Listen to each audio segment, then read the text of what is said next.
How about the East? It's been kind of crazy over there in the East because nobody's really talked about the East other than maybe the Atlanta Hawks and the Cleveland Cavaliers and even the Chicago Bulls, despite the fact that their MVP, Derrick Rose, has been injured for the past few weeks. Start with the number 1 versus number 8 matchup, Atlanta and Brooklyn. This is interesting because I really think that Atlanta has really struggled the past month in handling the success of one of perhaps their best season ever. And I think that's going to be an issue as they get started for the playoffs. Now, I do believe that Atlanta has the ability to get something going early on. The loss of Thabo Cephalosha to his broken leg, and I'll talk a little bit more about that later on, really is a very, very big blow for Atlanta. I really think that it could hamper them a little bit in this series, but I don't think they'll need them against Brooklyn. Brooklyn just kind of is a plodding type of team. They don't have a lot of firepower.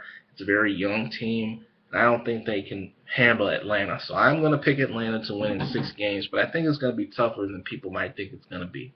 Now, the second part of that bracket pits Toronto and Washington in a very interesting first-round series. I really like the backcourts in this one. Toronto with Kyle Lowry, and then one of the best young backcourts, I think, in the league for Washington, and Bradley Beal and John Wall. I think people have kind of forgotten about Washington because this was supposed to be a year that they took that next step with Miami losing LeBron James and moving to Cleveland, and people not really thinking that Atlanta would be as good as they really are. I like Washington in this series because I do believe that Washington's big front line will be the difference in this series. I think Toronto, they're still trying to find out what type of team they are. And I think even though they have some very good guards, they got DeMar DeRozan, Kyle Lowry, I just don't think they have enough size to deal with Washington. So I'm going to pick Washington to win this series in 6 games. The 3-6 matchup, Chicago and Milwaukee. Now, Milwaukee, I really have not seen much of this year, but I think that they have some very good pieces. Chicago is the team that really is like Memphis as far as mentally tough. You want to talk about a mentally tough team. The last 3 years, I really think Chicago has proven they are mentally tough. And I think this series is just the kind of series for them. They can beat up on Milwaukee. I like this Chicago. I think this is a short series. I really think Chicago can impose their will on Milwaukee. Really, Milwaukee's a team I don't think people expected to make the playoffs, although it is the East, so anybody could have made the playoffs. I like Chicago to win this series in 5 games because I think Derrick Rose will start to get a feel for how he can get back into the lineup. I like Chicago. This is a no-brainer series here.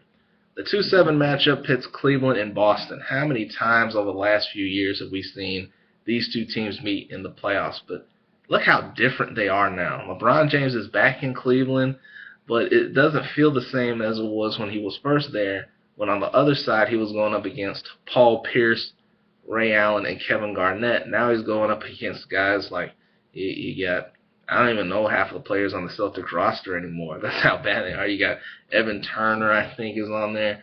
But it's a completely different team than what it was before. You got Isaiah Thomas, not Detroit Pistons Isaiah Thomas. We're talking about the younger version of Isaiah Thomas on Boston, but it's a completely different team.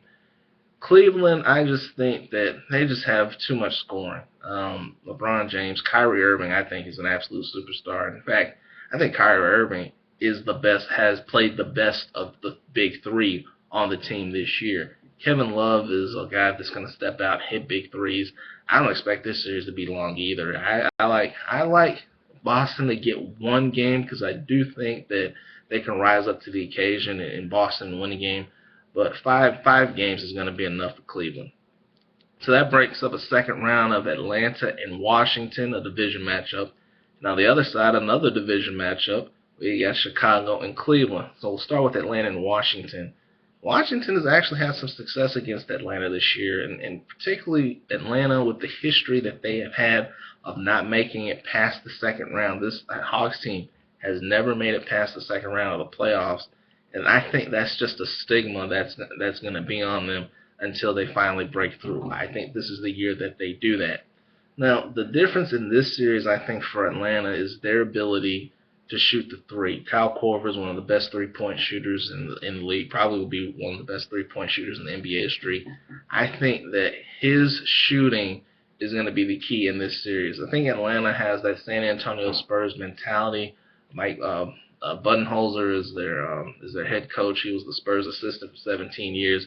I really think his style of play really fits in what Atlanta's doing. They play very well as a team. I think that helps them in this series. I don't think Washington has enough consistency on the outside to deal with Atlanta. I think Atlanta's defense is going to rise up. I think they beat Washington in 6. Now, in the other series, Cleveland and Chicago, I think this is a big boy series. I mean, this is going to be rough. It's going to be rugged. It's going to be grimy. It's going to be dirty.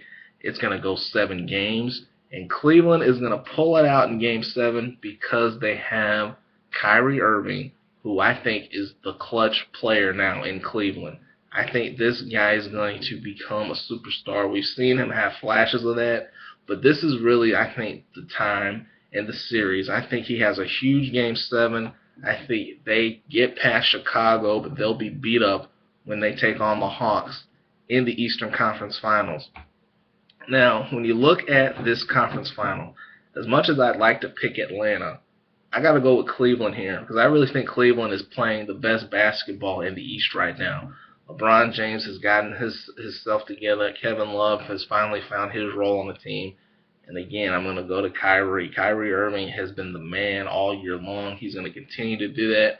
I like Cleveland to get to the NBA Finals over Atlanta. I'll go 6 games there as well because I don't know if they can win a Game 7 in Atlanta, but I think they can win Game 6 in Cleveland at home. So I really, really think that it's going to be a great NBA playoffs. I like San Antonio to get out of the West.